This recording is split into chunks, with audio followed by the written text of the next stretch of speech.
A pleasant business breakfast with an attractive young woman was a delightful way to start a fine day in May, thought Bruno.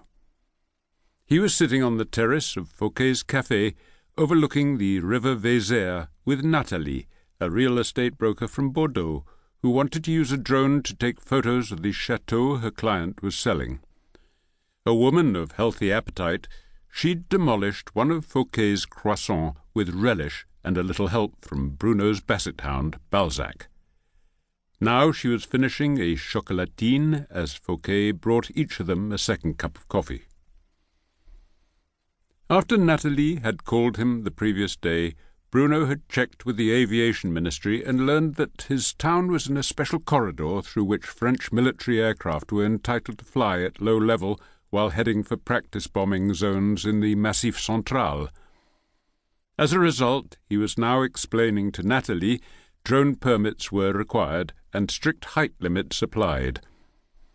He took a copy of her permit and told her that since no low-level flights were planned that day, she could fly her drone up to a height of 500 metres, and if she felt like taking a practice flight over Saint-Denis, he and the mayor would enjoy seeing her film the results over a convivial lunch at which she would be their guest.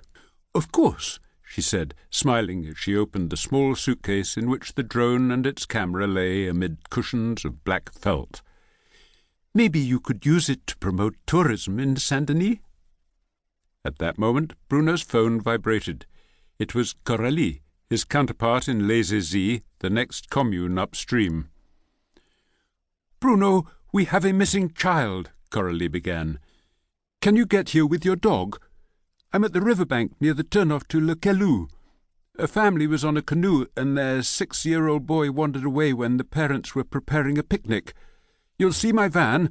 It looks like the kid crossed the road and went into the woods." "On my way," he replied, "and I might bring reinforcements."